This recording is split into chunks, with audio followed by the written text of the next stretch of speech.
como a gente viu a politização do discurso mesmo, né? Total, total. Você viu, eu tava vendo uma declaração, por exemplo, do Marcelo Freixo, declarando que o Cláudio Castro, por exemplo, ele deixou de utilizar recursos do governo federal, que foram na casa de 175 milhões. Aí o Cláudio Castro mostrando documentos, por exemplo, que ele exigiu, né, os blindados para serem utilizados que não foram fornecidos pelo governo federal. Então fica jogando a responsabilidade pro outro, né? Todo mundo quer ter ganho político, né? Com uma Exato. coisa tão séria e tão grave, né? E também, eu não sei se o Homer baixou alguns vídeos que eu mandei pra vocês, né? Do pânico da. Ah, o Joel já tá lá? Então vamos dar. Hã? Ah, não, Joel. O Joel. Boa noite, Joel, tudo bem? Tudo bom, Vilela? Como é que você tá?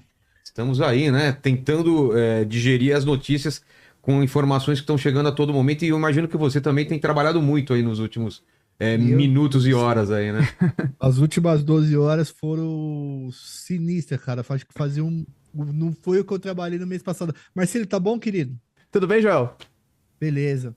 Ah, a gente tá, ô, Vilela, a gente tá processando ainda o que aconteceu. Eu liguei, o Pimentel ligou pra mim também na parte da tarde. Para É entender, processamento. ver. O que Foi um que. dia histórico hoje, cara. Desculpa, Pois pode é. falar. Não, é isso que eu queria que você falasse, né? Por que que ele é histórico? Por que que tá falando que é a maior operação? O que que. Você estava ouvindo o papo da gente com o Pimentel agora? Sim, sim, Sim. tava. O que que você pode completar pra gente e dar essa dimensão do que foi essa ação policial hoje? Tá, foi a ação mais letal da história do Rio de Janeiro, tá? A última, a mais letal antes dessa era 28 mortos. A gente já tá contando 64. Já tem veículo de mídia falando em 67. Então quer dizer que triplicou esse número né, duplicou esse número de mortos Nesse na história do confronto. Rio de Janeiro. E assim, foi uma investida do Estado contra o Comando Vermelho, uma investida que deveria ter sido feita mesmo de verdade. E foi um dia com muito sangue, cara. Muito sangue, morte de 4 policiais, de 60 pessoas que uma parte delas a gente ainda não sabe quem são. Eles ainda estão coletando os nomes dos mortos e essas coisas. E isso é um dia histórico porque isso daqui vai mostrar um pouco de como vai ser a segurança pública no ano que vem. Se essa ação tiver uma aprovação popular grande, tenha certeza que essas operações elas vão se repetir com esse número de mortes e vai ser assim as ações a partir desse momento. O Pimentel fala como policial, né, como ex-policial. Eu falo basicamente como pesquisador, mas pesquisador que entende que a polícia precisa ir para o embate contra homens armados de fuzil e não tem como você ir para um embate desse sem armas e sem trocar tiros. Não existe. Mas quando a situação tem tantas mortes assim em um dia, a gente precisa aceitar e pensar a forma de fazer isso daí. Se é usando blindados, se é usando as Forças Armadas, se é usando o cerco de neutralização maior. Até porque 4 policiais das Forças de Segurança do Rio de Janeiro foram mortos. Isso são baixas absurdas assim para o sistema. Foram 2 caras do BOP, o BOP tem pouco efetivo, então são baixas significativas. Uma das baixas era um cara que era novo no sistema, na segurança pública, tinha acabado de se formar, talvez um mês e pouco. E o outro é do Máscara, né? Que eu particularmente conhecia, tive contato com ele. Para vocês terem uma ideia, o Máscara, olha só como é que é a vida no Rio de Janeiro. O Máscara, ele ajudou a prender o Elias Maluco. O Elias Maluco foi o cara que recrutou o Doca. Hoje, o Máscara morreu 20 anos depois, o Máscara morreu na mão do Doca, que foi recrutado pelo cara que ele prendeu há 20 anos Nossa, atrás. É, é uma coisa que parece filme, sabe? Parece história de filme total, e tal. total. E essa falta de diálogo, e aí eu coloco esse ponto, tá? Essa falta de diálogo entre governo federal e governo estadual tem que acabar, cara. Tem que acabar. Ou coopera todo mundo, ou não vai, não, a gente não vai dar jeito na segurança pública desse país, não vai pelo menos melhorar. Como o Pimentel disse, se o governo estadual e o governo federal quer que esses territórios continuem tomados e etc., assumam isso e acabou. Faça igual no México. Ó, esse território é de fulano, sinalou é de fulano, sinalou é de ciclano, o governador que vai entrar é deles, é desse aqui, e já era, entendeu? Hoje foi um dia complicado. Eu tô processando ainda, viu, Vilela, viu, Marcília? É por isso que eu não tô sabendo muito bem me posicionar no momento, porque eu ainda tô processando essa situação, entendeu? É, e não dá pra ninguém comemorar, né? Porque como você falou, foi um banho de sangue, né? Ô, Por mais bem sucedida que tenha sido, é triste, né? E eu vi também que ele foi uma operação justamente quando tinham várias pessoas do Comando Vermelho de outros estados que estavam no Rio de Janeiro, né, naquele momento. Perfeito. O que que o Comando Vermelho tem feito? E isso é importante que a gente traga aqui para vocês.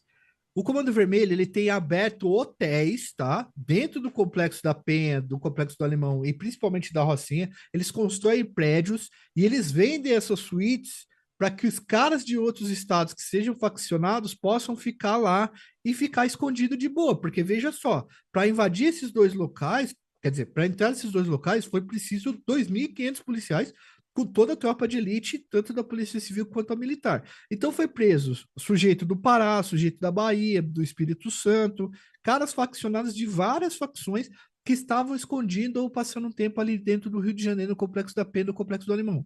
Na Rocinha já foi encontrado também cara do Ceará, do Pará, de todos esses lugares, e foi emitido mandados de busca para achar esses caras também, e acharam um pessoal desse. Eles prenderam 80 pessoas, essas 80 pessoas, uma parte significativa desses números eram de pessoas que não eram dali da Penha, que não eram do Complexo do Alemão, que eram, evidentemente, de outros lugares e acabaram vindo para lá. Mas isso está muito comum. E sabe o que acontece, Marcelo? O TCP também está fazendo isso. Os caras vêm, os caras aprendem o know-how, voltam para outros estados com aquele know-how que eles aprenderam do Comando Vermelho de tomar ali os principais serviços da vida cotidiana. Por exemplo, vamos lá. Venda de maconha é uma porcentagemzinha do que os caras ganham. Venda de pó é outra porcentagem. Mas quantas pessoas usam pó e maconha? De cada 100 pessoas, quantas usam pó e maconha? 10, sendo mais generoso. E internet, quantas pessoas usam? Né? E pão, quantas pessoas comem? E energia, e água. Então, esses serviços básicos que a internet já pode ser colocada, é o que tem dado muito dinheiro. Os caras aprendem esse know-how aqui, voltam para suas localidades, e a primeira coisa que eles fazem é esse sistema miliciano de tomar conta dos serviços da vida cotidiana, e isso é domínio de território, entendeu? Você não está dominando só o local com arma, você está dominando a informação do local, você está dominando água, você está dominando energia. Tipo assim, você está dominando água, energia e informação. Se você corta essas três coisas, a pessoa morre, entendeu? Ela morre para o mundo. Entende como é que é o nível de controle na vida das pessoas? E nesse sentido, acho que o Comando Vermelho ainda não atingiu o grau de complexidade que o PCC, por exemplo, em São Paulo, né? O Comando Vermelho, ele é mais regional, atua mais como miliciano, o PCC já tá num caráter superior aí. Os dois estão lavando dinheiro, os dois estão em períodos de infiltração em vários espaços, em vários lugares. A questão é que o PCC ele tem uma sistemática de hierarquia e de controle disciplinar que é muito mais organizado do que o Comando Vermelho. Vou dar um exemplo para vocês. Funciona mais ou menos como matriz e filial. O que se o André do Rap der uma ordem na Bolívia, a ordem é cumprida em Roraima e a ordem é cumprida em São Paulo. No caso do Comando Vermelho, o Marcinho VP não manda no cara do Comando Vermelho de Rondônia, de Roraima ou do Pará. O que ele faz é emprestar o nome dele e fornecer pó para esses caras. Enquanto o PCC ele tem essa ordem mais rígida. O PCC adotou um modelo de controle dissimulado, que é o controle do seguinte: eu estou aqui, mas eu não preciso necessariamente estar com armas para mandar. Só que se eu precisar, você sabe que eu entro. No caso do Comando Vermelho, ele adotou franquias de ocupação, que seria o seguinte: eu ocupo esse lugar, eu fico aqui armado e eu controlo toda essa população que está aqui. Tem questão de topografia, tem questão da questão policial do Rio de Janeiro também. Isso está se replicando na Bahia, esses dois modelos, com as 21 facções criminosas que a gente tem lá. Eu não sei se eu consegui explicar direito. Sim, sim. Acho que a gente pode falar também. Antes da gente falar sobre a loja de brinquedo que está sendo usada para lavagem de dinheiro para o PCC, Joel, a gente tem pode fazer alguma previsão de como isso vai escalar, né? Esse avanço da polícia, esse combate ao crime organizado? Existe algum indício que isso vai se tornar mais frequente, que vai se tornar maior? Ou não dá para fazer esse tipo de especulação?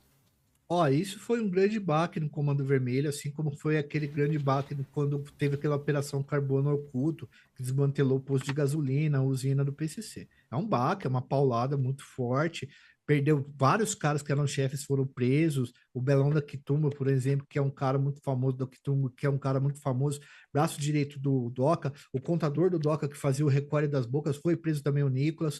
Então, tipo assim, foi forte. O Doca vai ter que ficar uns dias afastado, escondido e tal. É questão de honra agora para os caras buscarem ele, porque com os 4 policiais mortos.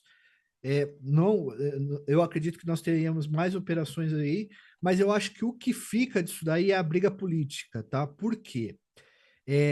O Cláudio Castro, ele é uma peça muito importante para pressionar o governo federal no que tange a questão de transformar as facções criminosas em terroristas ou não. A O partir que do muda? momento... Joel, essa é uma discussão que eu ia ter, era a minha próxima pergunta. O que muda isso na prática? Você colocar as facções como terroristas? Tá. Nessa atual legislação não tem como fazer esse encaixe. O Peixão, por exemplo, ele já está sendo investigado por terrorismo porque ele mandou fechar igrejas, ele mandou fechar centros de umbanda e essas coisas, certo? Mas existe a questão de que se for terrorista, muda-se para competência federal e muitos governadores podem ficar mais tranquilos, entendeu? Entendi. Nesse sentido. E outra coisa que a gente pode usar várias leis de exceção para fazer esse tipo de combate com os caras. Então, existe já essa discussão. Você pega os policiais ou a rede de policiais que são engajados politicamente, eles já nem falam mais traficante, eles falam narcoterroristas. Então, existe essa batalha. E veja, pessoal,